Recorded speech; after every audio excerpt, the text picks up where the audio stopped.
Good evening, I'm Ian Hannemanson. Tonight, the campaign begins. Canadians will vote for a new government in September. We've had your back, and now it's time to hear your voice. What other parties think about that explanation and what some of you are thinking 36 days before polls close. Also tonight, 20 years after Canada first tried to prevent it, it's gut-wrenching to watch. Afghanistan in the grip of the Taliban. The devastating impact of the Haiti earthquake. Well, the first reaction is like, not again. And BC wildfires, too close for comfort. It was an ugly monster coming at you, and it was ugly. Why so much depends on a shift in the wind. This is The National. Along with many Canadians on this Sunday night, we are closely watching two unfolding international stories. Crises in both Afghanistan and Haiti, two places this country has deep ties to. But before we get there, let's begin in Ottawa. A visit by Justin Trudeau to the Governor General made it official. The federal election is now underway. After a 36-day campaign, you can vote by September 20th, less than 2 years since the last election. Of course, it's all happening as Canada is still fighting through another wave of the pandemic. And as David Cochrane shows us, it's already an election issue. He's seeking a third mandate during a fourth wave, so the need to justify going to the polls before the pandemic is over. We've had your back, and now it's time to hear your voice. The decisions your government makes right now will define the future your kids and grandkids grow up in. A pandemic pivot from what's now to what's next. Broad promises on climate, housing, and vaccinations, a pitch the opposition didn't buy. Many people are wondering why this selfish summer election. Well, it's clear Justin Trudeau wants to grab power. There's a blunt truth in that criticism. The polls suggest the Liberals have a shot at a majority, and party insiders see these next 5 weeks as their best window. So the push to paint them as irresponsible. Mr. Trudeau is launching an election in the fourth wave of a pandemic, not securing the health and economic well-being of Canadians after he let the Delta variant into this country. To the other parties, please explain why you don't think Canadians should have the choice, why you don't think that this is a pivotal moment. Thank you for serving. Thank you. Made a difference? Yes, it did. And a moment that calls for a federal campaign unlike any in history. Crowds mostly outdoors, elbow bumps instead of handshakes. Drag me, drag me, drag me. Masks ever present. La culture et l'identité. Purpose-built studios to campaign virtually. Another change for the Liberals, no big rallies. Justin Trudeau is in Montreal tonight, normally the site of a large party gathering in the thousands. This time, just two quick stops, a coffee shop in the suburbs and a street festival in his home riding. David Cochrane, CBC News, Montreal. Let's bring in CBC's chief political correspondent, Rosemary Barton. And Rosie, the Prime Minister made his case to Canadians about why now, but still a lot of criticism. Yeah, listen, this was never going to be a welcome decision by the other parties, Ian, even those who have voted against the government in confidence motions. There's a belief inside those other parties that this is just about political opportunism and nothing more, given the state of public opinion polls right now, and that during a variant-driven fourth wave, Canadians should not be worrying about an election. The question, of course, is how long does any of that criticism really last, particularly as those other parties need to start pitching their ideas to voters, too. So there's the issue of timing, and also vaccines may turn into an issue. Yeah, in the last days of governing, the Liberals made it mandatory for federal workers to be vaccinated, passengers on planes, and for all of their candidates to be vaccinated. That wasn't just a public health policy, though. It was also about politics, creating a clear wedge between the Liberals and the Conservatives. The Conservatives need to appeal to their base and to a more moderate public, but Aaron O'Toole agrees vaccines are safe and effective. He's been vaccinated. Anyone traveling with him has been vaccinated, but he is not requiring his candidates to be vaccinated vaccinated. And he said today he doesn't want to force any Canadian to be vaccinated. That raises at least one question for him right away. If it's dangerous to have an election, why not mandate the most effective protection against the virus, that is a vaccine? So you can see how this could become a pretty sticky situation, or a sticky issue rather, potentially in the weeks ahead. We're going to talk a lot more about all of this coming up on a special Sunday edition of At Issue. All right, Rosemary, thanks. Thanks. Party leaders aside, at the heart of this election are the voters, Canadians who have been through a lot in the last year and a half. So in just a little bit, that's where we'll turn our focus, the particular issues dominating in parts of this country, what you want to see the leaders address. We'll also catch up with our reporters on the campaign trail. But first, let's turn to those other developing stories. Starting in Afghanistan, tonight the Taliban is on the brink of taking full control 20 years after Western forces removed it from power. Extremist fighters reached the capital early today and began to move in. British troops also arrived in Kabul today as Western countries raced to move out thousands of nationals. Elsewhere, a steady stream of Afghans sought refuge by crossing into Pakistan. Since just Friday, the group has consolidated control over most of Afghanistan. Chris Brown shows us the crushing result. By day's end, Taliban fighters were sitting at the desk in the presidential palace. Afghanistan's army gave up without a fight. The only part of the capital, Kabul, not under Taliban control is the airport, now the epicenter of an exodus of Western diplomats. Social media posts showed scenes of chaos as thousands of Afghans swarmed the tarmac, trying to get on any flight to escape. For everyone else, there were mass lineups outside bank machines and enormous traffic jams as people headed home to await whatever tomorrow brings. Afghanistan's president began the day vowing to negotiate an orderly transfer of power, but he didn't stick around to do it, fleeing the country, he said, to avoid bloodshed, though many called it cowardly. Not just for me, for the entire nation. It certainly is a betrayal. Rangina Hamidi, who used to be his loyal education minister, now fears retribution from the Taliban. In terms of how safe we are and how this night, if we remain until the morning, it's very, very difficult to predict if we will make it to the morning. Their properties, their lives are safe. A Taliban spokesman attempting to demonstrate a more moderate stance to the world promised there would be no vengeance. But given the ruthlessness of their rule 2 decades ago, few seem prepared to believe it now. It's been a catastrophic miscalculation, that is absolutely clear. The UK and the United States both overestimated the capacity of the Afghan government to hold off the Taliban. The U.S. Secretary of State insisted waiting longer to pull out U.S. forces would not have changed today's outcome. The international community invested over 20 years, billions of dollars in these forces, 300,000 of them. The dizzying speed of the Taliban victory poses the immediate challenge of how to deal with the new regime. I think the engagement with the West would be important in tempering Taliban's own these hardline policies, those human rights policies, which have made them an anathema to the West. Tonight, Britain's Boris Johnson said the priority now must be to ensure that Afghanistan does not become what he called a breeding ground for terror once again. Chris Brown, CBC News, London. Canada has closed its embassy in Kabul, but the government says it's still trying to help Afghans who risked their lives working for Canada's combat mission. Many, though, say it is too little too late. Renee Filipponi looks at the reaction in this country to today's development. There is fear and anger amid calls for peace at a rally in Toronto, a sentiment echoed by Afghans living right across Canada. I'm extremely worried. I talk to my family members every other hour. Just want to make sure that they are okay, they are alive. Friba says the news has been devastating, but she predicted it would happen. As an advocate for women, she is concerned for their future. With the return of the Taliban, it means there's going to be no education for women, no freedom, no rights whatsoever. Canada has suspended its diplomatic operations in the country and shut down the embassy in Kabul. Today, Prime Minister Justin Trudeau condemned the escalating violence. We are heartbroken at the situation the Afghan people find themselves in today.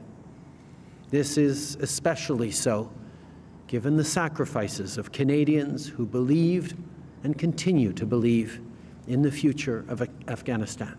It was a decade ago when Canada ended its combat mission in Afghanistan, a war that proved deadly. The 40,000 Canadians that served over there, the 158 soldiers that had their lives so tragically taken away too early in their life, it's gut-wrenching to watch. There are also major concerns for the interpreters and their families that worked with foreign soldiers. Robin Rickards served 3 tours in Afghanistan. He is furious the government isn't doing more. The federal government has done the absolute least amount that they can possibly do to facilitate the evacuation of the Afghan workers who served our forces. Canada has committed to taking in 20,000 refugees who have already fled and says it is working with allies like the U.S. to get more flights out of Afghanistan. Renee Filipponi, CBC News, Vancouver. In Haiti tonight, the death toll from this weekend's powerful earthquake has jumped to well over 1,000, and the search for survivors continues. The U.S. Coast Guard is providing medical help for those pulled from the ruins. Tens of thousands of people left homeless when hundreds of buildings were flattened. Montreal's Haitian community is, of course, watching all of this with great concern. Matt Damour has the details.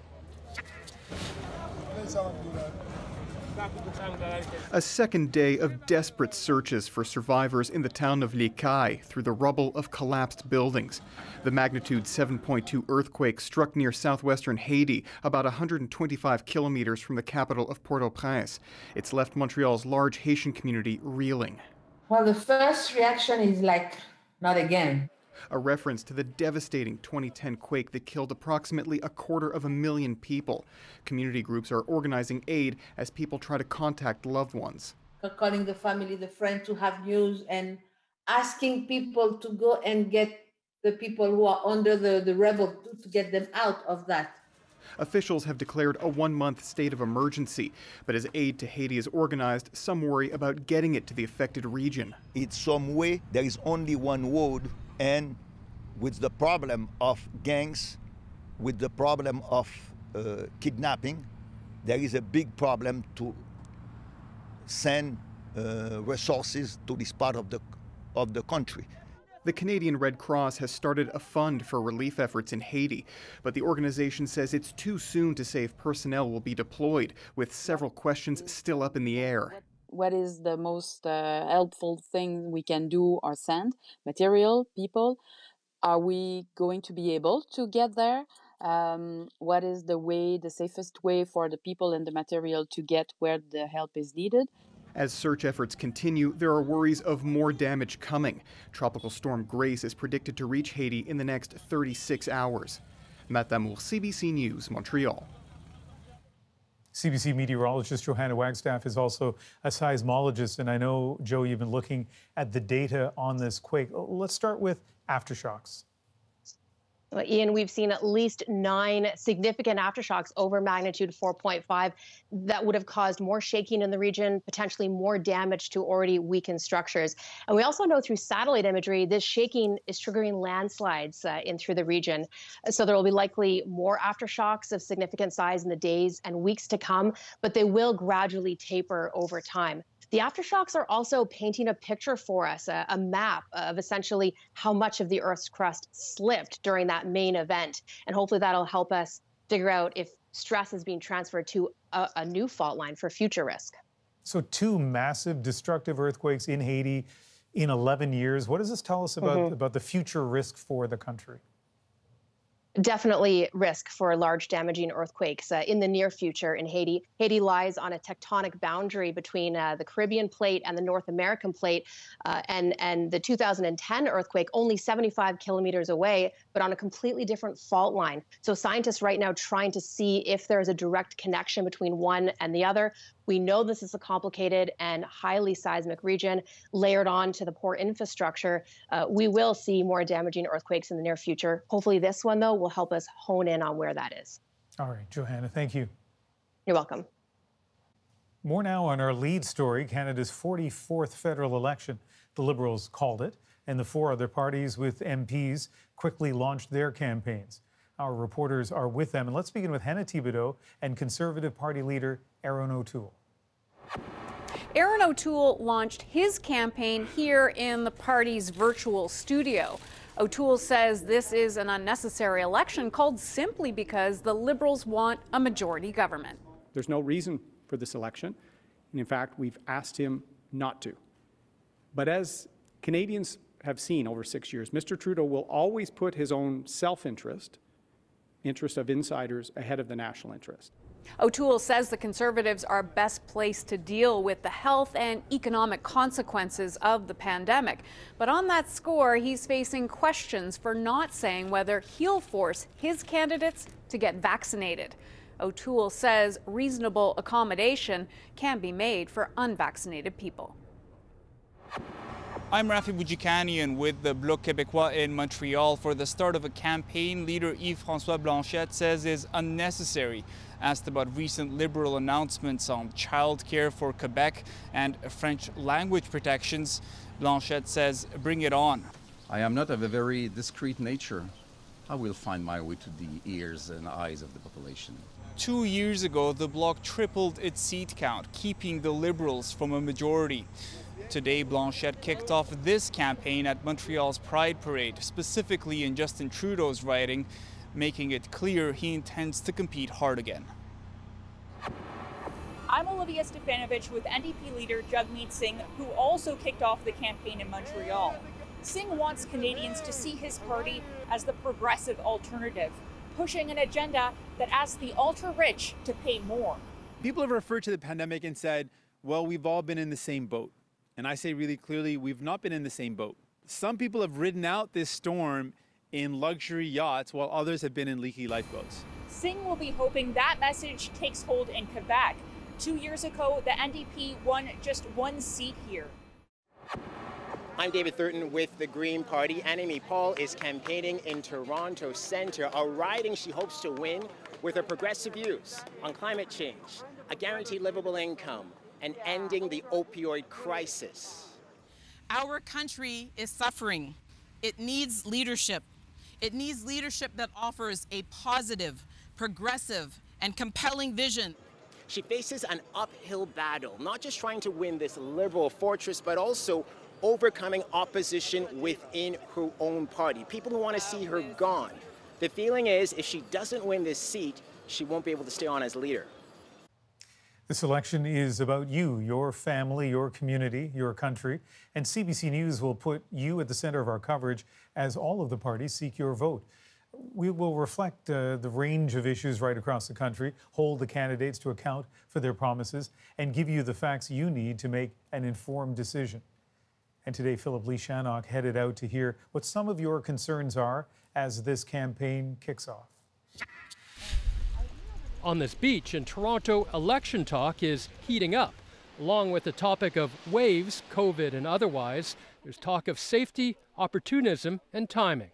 You got a good vaccinated population, so it's a good time now before the cases start to rise.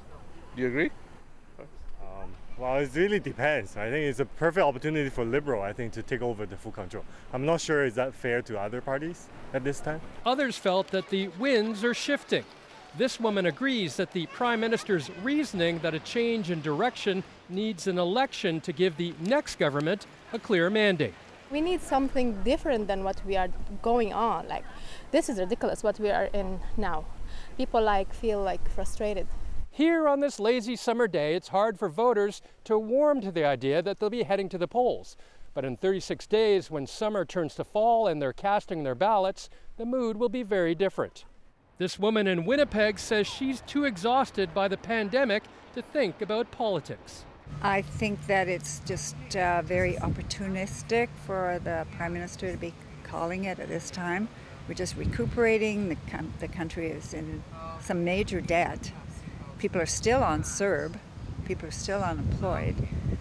And so it's just, to me, I find it to be just an ego thing, just looking at the opportunity to get a majority With a provincial election underway in Nova Scotia, news of another election on the horizon was taken in stride.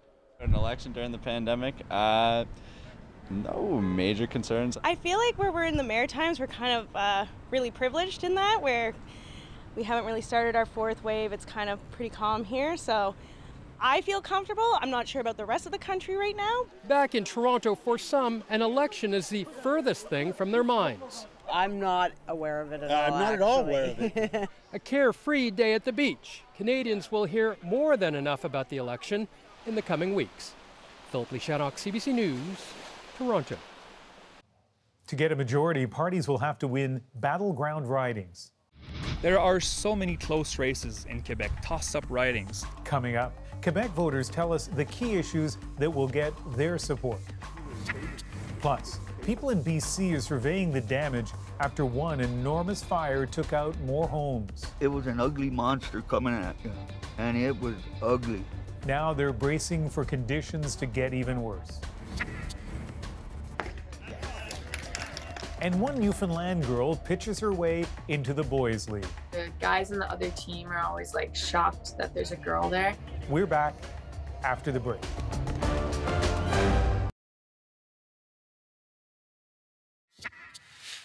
Welcome back. In British Columbia tonight, wind gusts of up to 60 kilometers an hour are giving more oxygen to the White Rock Lake wildfire. As some communities downwind anxiously watch and wait, Katie Nicholson shows us just how devastating the flames can be. After staff sweep away the morning's ash, Haley Freed checks in with them. They're all anxious. You know, some of them are under evacuation alert. Some of them have families that have been evacuated and have homes in danger. And everybody's just heightened. Freed's cidery is in the North Okanagan area the province asked people to avoid this weekend. The reason? Strong gusty winds that could help the aggressive White Rock Lake fire advance into this area. A risk the people of Monty Lake know too well. It was an ugly monster coming at you, and it was ugly. Like, I never seen, like, flames. You didn't see much flames, but the red embers and everything just floating, just coming. These concrete steps lead to what used to be Ian Hay's home. You walk right up in, open the door, and there's the kitchen. You can see where the table's still sitting, the kitchen table. Yeah. Come on up. It's one of 28 buildings officials confirmed were destroyed when the fire crossed the highway into Monty Lake on August 5th. There's a 1981 Harley Davidson sitting in there. It's just melted.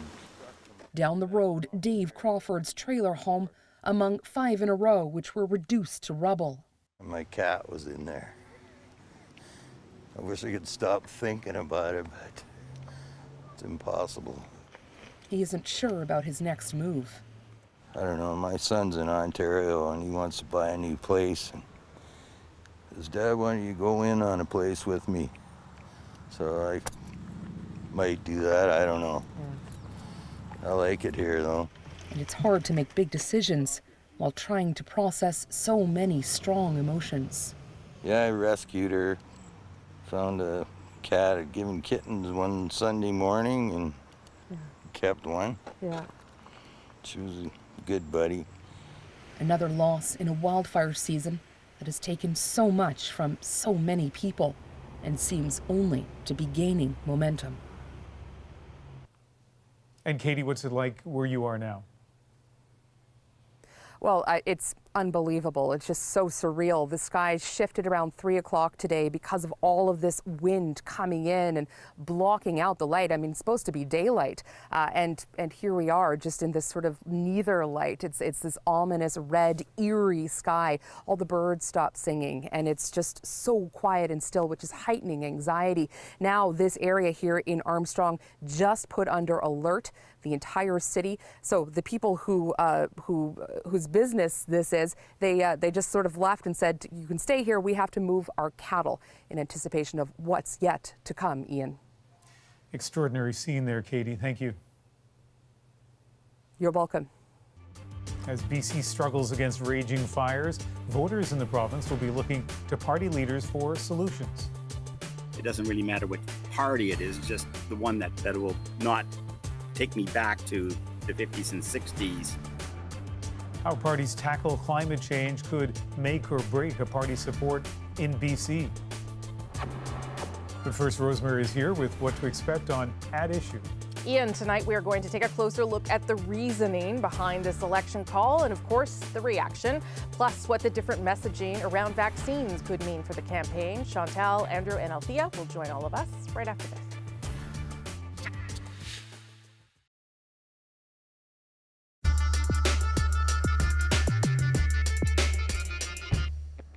After making it through 17 months of nothing like we've ever experienced, Canadians deserve to choose what the next 17 months, what the next 17 years and beyond will look like. A leader who cared about the best interests of Canadians would be straining every sinew to secure the recovery right now. I believe that there's a serious possibility that Canadians and Quebecers will make a choice that will not give him a majority. Many people are wondering why this selfish summer election. Well, it's clear Justin Trudeau wants to grab power. We are here because the Liberals have decided that they want all the power. As you heard there, the timing of the election call dominated much of the messaging and the questions to party leaders on day one of the campaign. So how did the fellow that made that decision make his case today, Justin Trudeau? How did the other leaders respond? Let's bring in At Issue for a special Sunday edition of The Gang. Chantal Hébert, Andrew Coyne, and Althea Raj, all back from their summer hiatus because we told them they had to be. So here they are. Chantal, I'm going to start with you. So obviously this is the first sort of question and issue on the table on day one. Why now? How do you think Justin Trudeau justified this decision today? As well as he could, which isn't saying much. This was never going to be a great day for the Liberals because of the election timing issue. And up to a point, the best spin you could put on it was probably what Justin Trudeau put on it, which is, I'm giving Canadians a choice, a chance to assess their political leadership. Mm-hmm. The word majority did not really cross his lips over the course of that news conference, unless he was forced to it. I'm not sure that that makes it a good day for the Liberals, but it probably went some way to kind of neutralize the issue in the sense that this was the least damaging approach to the Liberals. Andrew, in fact, Justin Trudeau said the other parties need to explain why they don't think Canadians should have a choice at this moment. What did you make of that kind of messaging? It was a valiant attempt. I'm not sure it was terribly successful, but I agree with Chantal. It was predictable that he was going to get mauled on day one over this. The Liberals would have factored that in. It was worth it to them for the strategic advantage of having the early election. He didn't give a very convincing answer. He gave a sort of a convincing answer as to why he had to have an election rather than just carrying on with the existing mandate, and that is that we had to go and ask the people. He didn't really answer at all why we had to do so now, why we couldn't do so 2 months from now or 4 months from now or what have you, what was so special about right now. But in politics, a lot of times, it doesn't matter whether you have a good answer as long as you have an answer. And he was able to stammer out something. And so while he took some damage today, it won't be terribly bad. I think what's more interesting to see is what happens in subsequent days of this election campaign. Does this become the filter through which everything he says and does gets viewed as cynical, opportunistic? Do things get worse on the pandemic front or in Afghanistan? So the decision starts to look not just unprincipled, but callous or reckless. That's going to be the real test, is not what happened today, but what is the reverberations of this, if any, in the days to come. Right, so it may sort of fizzle out in the beginning, but something could force it back into the conversation. Althea, what did you make of it? Yeah, I guess if the COVID fourth wave is stronger than we anticipate, voters could decide to punish him for this decision. I think to Chantal's earlier point, the fact that he didn't say he was seeking a majority mandate, which is something that we heard from Stephen Harper back in 2011, shows that they do believe this is a vulnerable point for them, and that focus groups have shown, polling has shown that the arguments levied by the opposition hold some water, but they are hoping that reporters get bored with this line of attack and move on by at least week 2. Okay, I want to turn to Erin O'Toole, the leader of the Conservative Party. He obviously was complaining about the idea that the election be called right now, but then he was forced to answer some questions around vaccinations. This was obviously something the Liberals wanted to press on him. Here's what he had to say. Vaccines are a critical tool. They're safe and effective, and Conservatives, for the last year, as you know, have been demanding vaccine supply and access and encouraging Canadians to get vaccinated. I think we can also have an approach that uses a whole suite of health measures.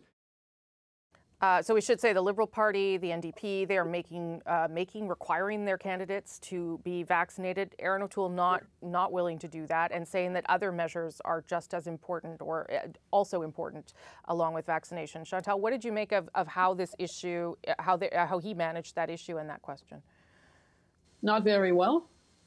This is a fish or cut bait issue, and up to a point, the fuzzy positioning, vaccination if necessary or if you want to, but not necessarily, does not play well already with the majority of the public. Up to a point, Erin O'Toole has set himself and his party up for the fourth wave, turning them and not Justin Trudeau and the Liberals into a casualty.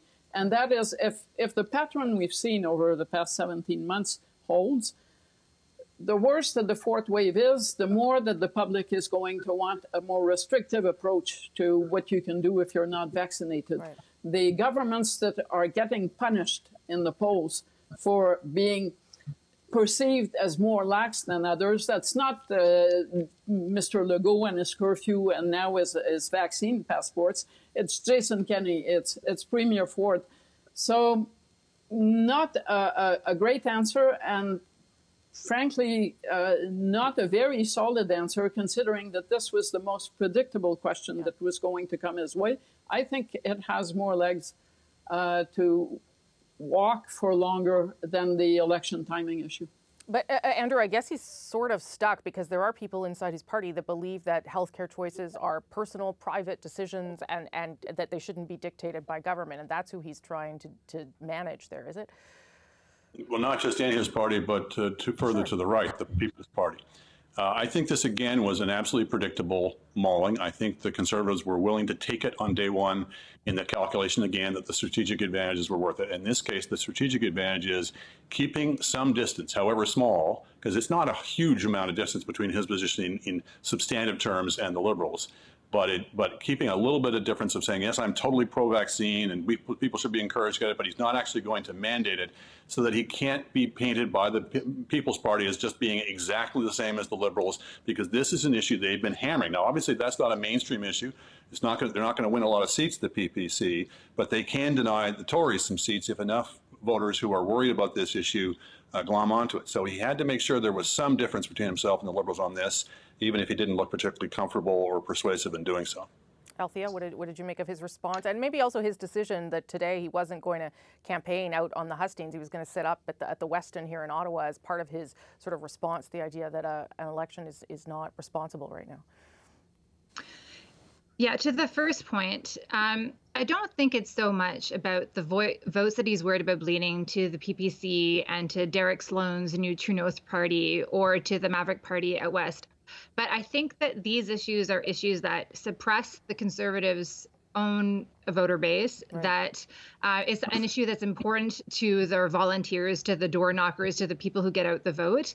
And this just shows, yet again, it's a really hard job to be leader of the Conservative Party in Canada, because there is a growing gap between the voters that Erin O'Toole is trying to court and the voters that actually support him. It reaffirms the idea in people's mind that what if Erin O'Toole had been in charge during the COVID pandemic? Would we have had such stringent health measures? Would the pandemic be as much under control as it is if he had been in charge? And the other issue is, we hear this from all the political parties, one of the, in some ways, greatest assets Erin O'Toole has is that people don't actually know who he is. He's a kind of a blank slate. So the Conservatives have been looking to put the best foot forward. And today the Liberals managed to squeeze Erin O'Toole on an issue that many Canadians, most Canadians actually tell posters, he is not representing their values. They support mandatory voting, mandatory vaccines. We see that in polls, 53, 59, even as high as 2/3 of Canadians do. And now Erin O'Toole is offside with them.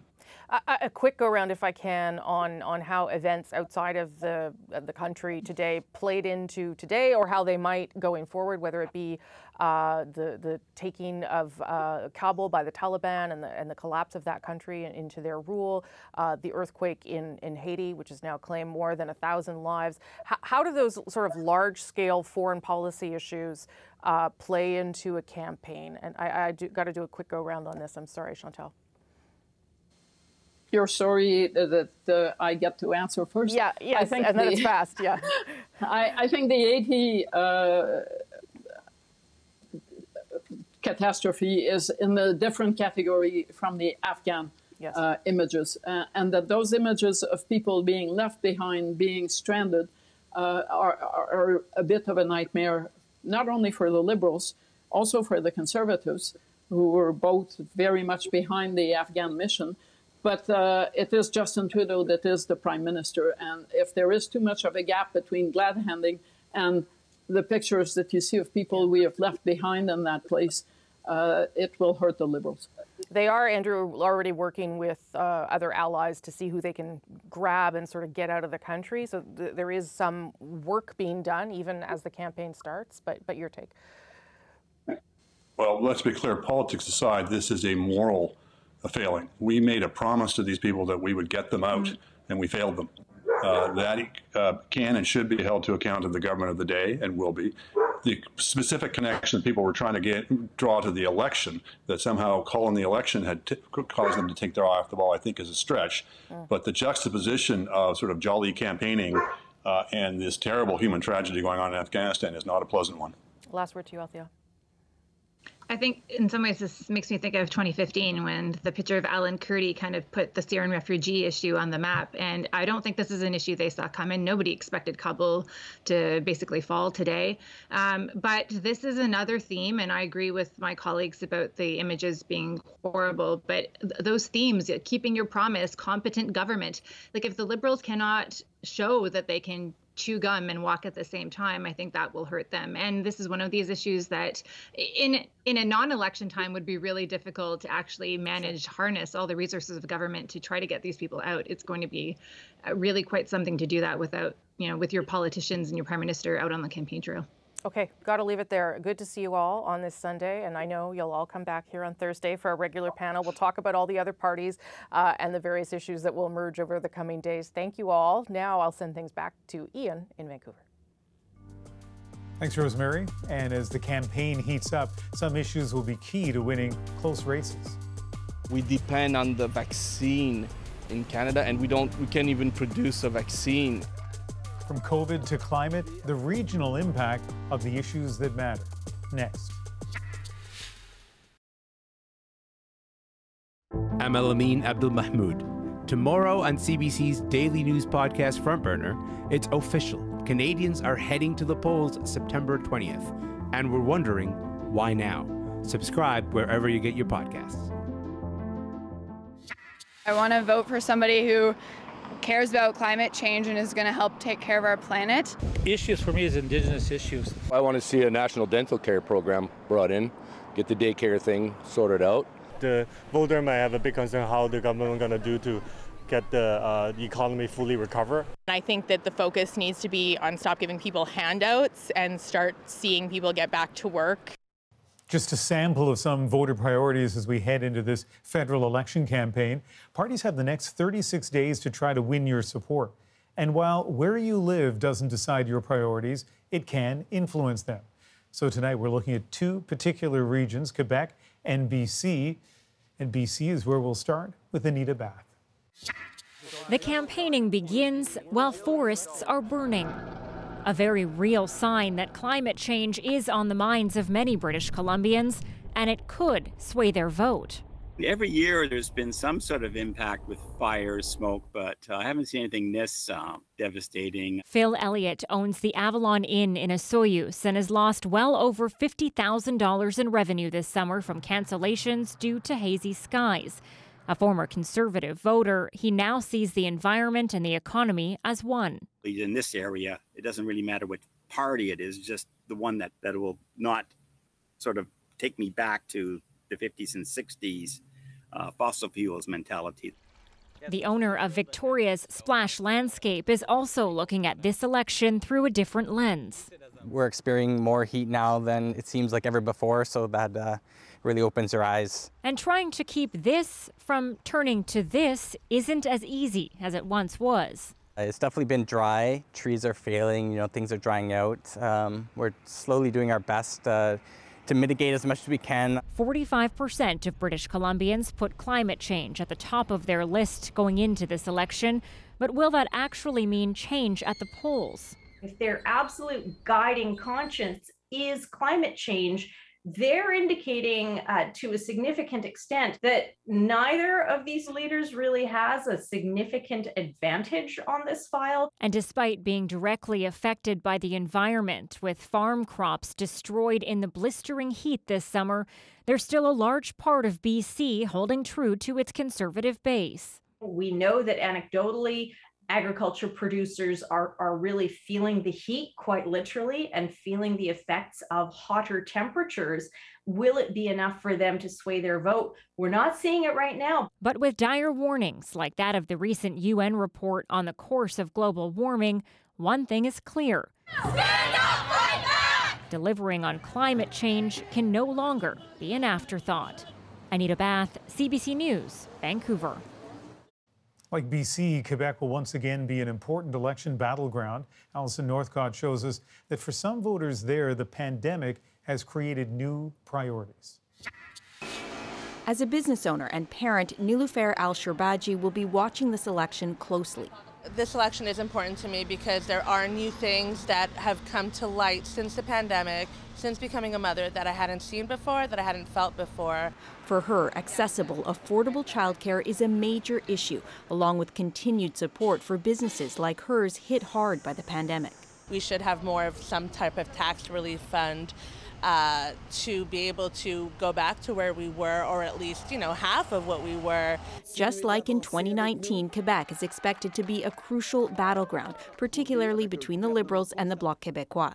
There are so many close races in Quebec, toss-up ridings, at least a dozen easily that could flip colors in this election. So politicians will want to play defense in Quebec. That means targeting key ridings and issues like climate change and the pandemic recovery. We still, try to do pipelines all around the country when we have to radically change our lifestyles. We depend on the vaccine in Canada, and we can't even produce a vaccine. I mean, I think that should be one of the major things that we must think in the future. De l'action environnementale, évidemment. Mirna Hernandez says she wants action on the environment too, but she also worries about Quebec's labor shortage.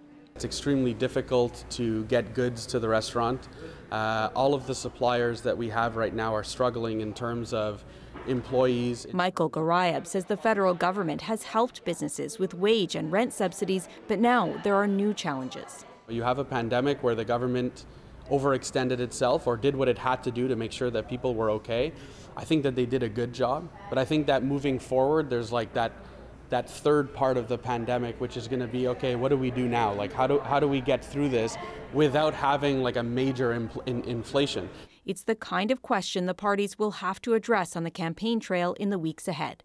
Alison Northcott, CBC News, Montreal.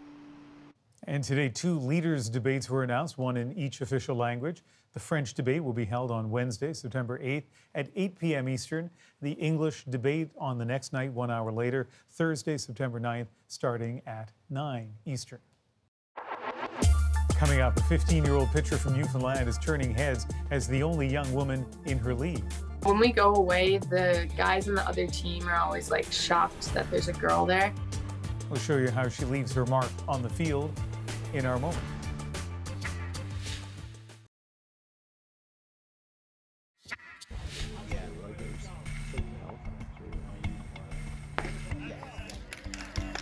Jada Lee from St. John's, Newfoundland loves baseball. But the only young woman in her under-17 baseball league might also love proving people wrong, something she's done on the field, and her recent performance is our moment. It's funny when the guys, when they face a girl, they all try to hit a home run because they want to, like, they're facing a girl. They want to show that they're better. They like get up and swing for the fences. And then it's really funny, especially when you throw a curveball or some type of off speed and they swing out of their shoes and miss. You can just see their pride is like, their ego is broken, and it's so funny. Here in Newfoundland, I've played with pretty much the same guys since I was like 6. They're all really good ball players, but like they're always very fair and equal, and they don't treat it like I'm a girl. It's just like I'm a team member. Kind of fitting that in the month where so many female Canadian Olympians have become role models for all kinds of young athletes, men and women, or I guess boys and girls. Kind of neat to see somebody far away from the Olympics, at least this point in her young career, is still having that impact. She says when she plays, sometimes she sees younger girls, I mean, she's pretty young herself, but younger girls kind of shyly come up and say, hey, I can play baseball too. That is the National for August 15th. Good night.